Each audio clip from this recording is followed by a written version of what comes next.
हम हैं कि रिश्तों को निभाने में लगे हैं, कुछ लोग हैं जो दिल को दुखाने में लगे हैं।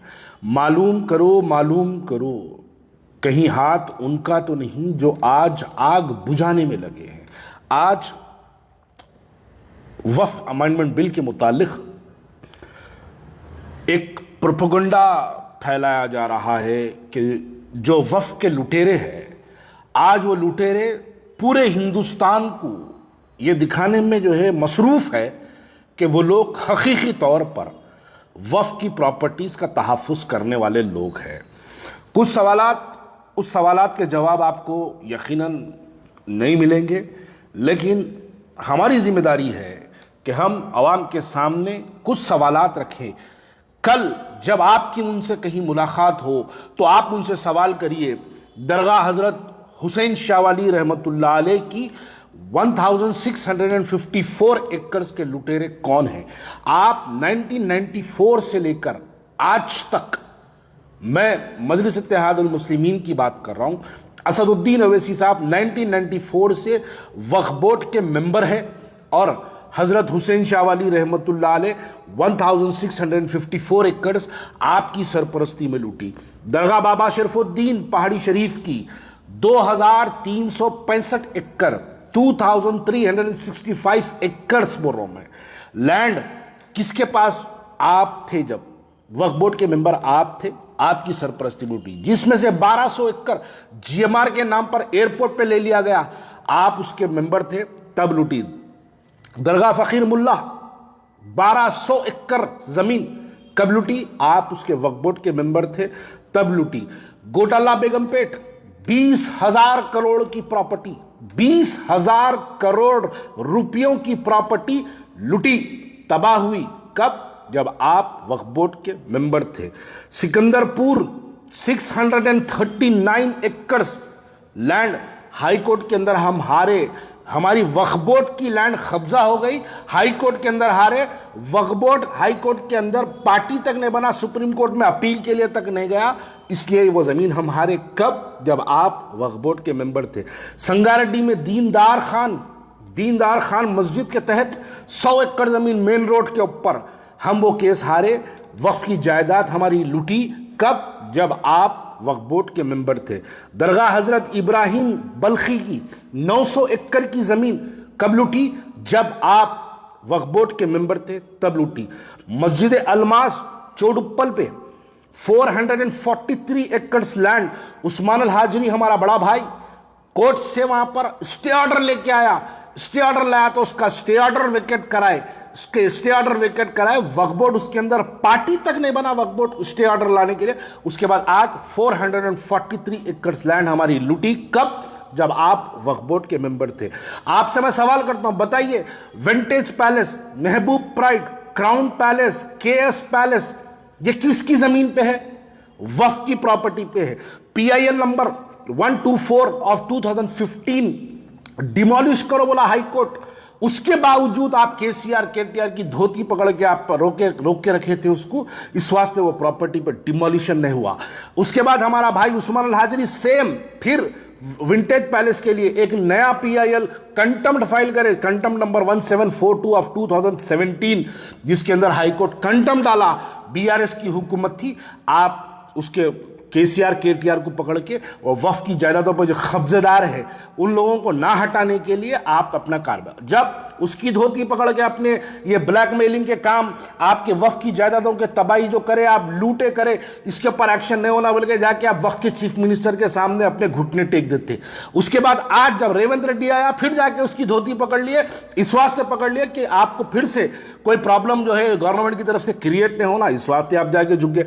आप बताइए, मक्का मस्जिद के तहत 25 एकड़ जमीन, शेखपेट पेट्रोल पंप के बाजू से जो पेट्रोल पंप के दोनों तरफ से रास्ता निकलता, ये किसकी जमीन पे है? आज भी जब हम वो रोड पे चढ़ते, खबरों पे से वो रोड डाली गई, आप कसम खा के बोलिए इसके अंदर आपका दखल नहीं है, बोल के आप कसम खा के बोलिए आपका एमएलए ठहर के वहां पर, मरहूम एमएलए आपका ठहर के रोड नहीं निकाला। आप कसम खा के बोलिए रात के 2 बजे उस्मान अल हाजरी 150-200 लोगों के साथ आके वहां पर एहतजाज करा तो उस्मान अल हाजरी को रोड पे से गिरफ्तार करे। वक्फ की जायदाद लूट रही थी, हमारा उस्मान भाई रोड पे से गिरफ्तारी दिया रात के 2 बजे उसको लेके जाके, 3 दिन उसको जुडिशियल कस्टडी में रखे, सबो केसेस डाल के उस्मान अल हाजरी को परेशान करके रखे थे। वक्फ की जायदादों के तहफ्फुज करने वाले शहर के अंदर आज खामोश बैठे रहे, लेकिन वक्फ के लुटेरे आज महबूब नगर जाके वहां पर तकरीर कर रहे हैं, जज्बाती तकरीर कर रहे हैं, वहां पर तकरीर करके जो है बोल रहे हैं कि वक्फ के लिए हम मर जाएंगे, लुट जाएंगे। आप बताइए विंटेज पैलेस वक्फ की जायदाद पे है, कौन चलाता, उसके अंदर से कितना मामूल आपको नहीं आता। महबूब पैलेस की बात कर रहा हूं, आप देखते जाइए। मैं एक डोर नंबर बोलूंगा, डोर नंबर 20-4-231, दीवान जा बहादुर की 961 एकर्स की कब्जा किसके नाम पे? सेल्डिड आपके एमएलए के नाम पे। नाम बोलूं? आपके एमएलए के नाम पे है। कोर्ट में केस चल रहा, आपके एमएलए लोगों को डरा रहे, नहीं लड़ना केस बोल के। वक्फ की जायदाद लूटने वाले आप वक्फ बोर्ड के मेंबर आज भी है, 94 से भी है। आपके उत्ता वक्फ बोर्ड के अंदर अगर कहीं पर तबाही हुई तो मैं नहीं समझता पूरे हिंदुस्तान के अंदर अगर सबसे ज्यादा वक्फ की जायदादें कहीं लूटी, कहीं तबाह हुई, कहीं बर्बाद हुई, तो मैं मानता हूं पूरे हिंदुस्तान के अंदर सबसे ज्यादा वक्फ की जायदादें कहीं लूटी तो वो मुत्तहिद आंध्रा, तेलंगाना और हैदराबाद के अंदर प्रॉपर्टीज लूटी आपकी सरपरस्ती में। वक्फ बोर्ड में शुरू से लेकर आज तक भी वक्फ बोर्ड में आपका कंट्रोल है। आप बताइए मेरे को 865 एकर्स मलंगानी कुंटा की जमीन कौन बेचे, किसके नाम पे सेल्डिड है? वही साहेब के नाम पे सेल्डिड है जो साहेब को देख के आप हाथ चूमते। वो साहेब सेल्डिड करके 865 एकड़ जमीन वक्फ की उन्होंने बेचे। आज भी उन्होंने वक्फ बोर्ड के मेंबर बने हुए हैं। आज भी वो शख्स जो 865 एकड़ जमीन वक्फ की जायदाद बेचा, आज वो शख्स को मजलिस इत्तेहादुल मुस्लिमीन MIM उसको वक्फ बोर्ड के अंदर बिठा के रखी, और आज आप निकल के वक्फ की जायदादों के तहफ्फुज की बात करते। अरे वक्फ बोर्ड से हमको क्या मिला? हमारे बाप दादा परदादा सक्कड़ दादा हमारे लोगों ने वक्फ की जायदादें, आप लोग उसको तहफ्फुज नहीं कर सके, आप लोग वो जायदादों को लुटने दिए, आप वो जायदादों को तबाह होने दिए। यहां पर बस आखिरी में मैं बात कहना चाहता हूं, मौलाना खालिद सैफुल्लाह रहमानी साहब, भाई साहब, मौलाना आप all India Muslim personal law board के सदर हैं, आप हैदराबाद मुस्लिम पर्सनल लॉ बोर्ड के सदर नहीं हैं।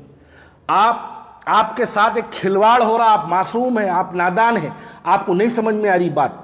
आपको लेके जाके गाड़ी में काहे पाशा बोल के फोन कर रहे हैं, आप गाड़ी में आ जाओ बैठो बोल तो गाड़ी में बिठा रहे हैं, लेके जाके वक्त के चीफ मिनिस्टर के सामने, चाहे वो KCR हो उसके पास बिठा दे रहे, चाहे वो रेवंत रेड्डी हो उसको बिठा दे रहे। आपको रेवंत रेड्डी के ने लेके गए बाहर, आपको बिठा दिया, अंदर जाके खुद रेवंत रेड्डी के आधा घंटा पैरा हाथा पढ़ के रोके धोके हेड्रा का पीछा छोड़ो बोले। मौलाना आप मुस्लिम पर्सनल लॉ बोर्ड के आप उस कुर्सी पे फायज है जिस पे कभी अली मियां नदवी रहमतुल्लाह अलैह उस पर फायज हुआ करते थे। अली मियां नदवी रहमतुल्लाह अलैह वक्त के प्राइम मिनिस्टर को देवबंद बुला लिए थे, तारीख है उनकी। इंदिरा गांधी को देवबंद बुलाने पर अली मियां नदवी रहमतुल्लाह अलैह, मुस्लिम पर्सनल लॉ बोर्ड हमारा उतना मियारी बोर्ड था। आज क्या हो गया मौलाना, आप एक के पीछे भाग रहे। अरे आप मुस्लिम पर्सनल लॉ बोर्ड के मेंबर है, आप हर एक के पास जाओ, आप हर पॉलिटिकल पार्टी के न जाओ। आप क्या कोई पॉलिटिकल पार्टी के इफ्तिदाई के सदर है?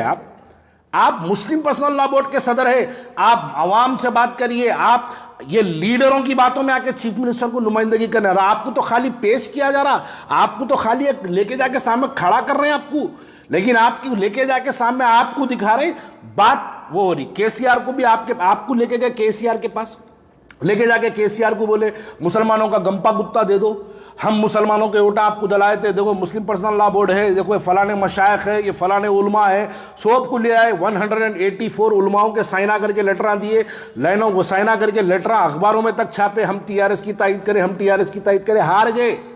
आपकी तायद के बावजूद मुसलमान आपके आवाज को नहीं सुन के, मुसलमान आपके ऐलान के खिलाफ अपने वोट का इस्तेमाल करा। संभलने का वक्त है आपके लिए, आप संभलिए। आप मुस्लिम पर्सनल लॉ बोर्ड के मेंबर हैं तो आप उत्तर प्रदेश जाके बात करिए, आप बिहार जाके बात करिए, आपका मुकामी बिहार का है, आप बिहार जाके बात करिए, आप महाराष्ट्र जाके बात करिए। आप खाली हैदराबाद के 4 गलियों के आप मुस्लिम पर्सनल लॉ बोर्ड के मेंबर नहीं है, आप all India Muslim personal law board के सदर है मौलाना। आप अपनी काम करिए, आप खाली एक के पीछे भागने से काम बनने वाला नहीं है। बस ये लोग तो आज इनकी जब तकरीरें सुनता हूं, एक आखिरी लफ्ज इनके बारे में कहना चाहता हूं। सरे मेंबर वो फ़कत ख्वाबों के महल तामीर करता है, गमे मरहम नहीं करता, फ़कत तकरीर करता है।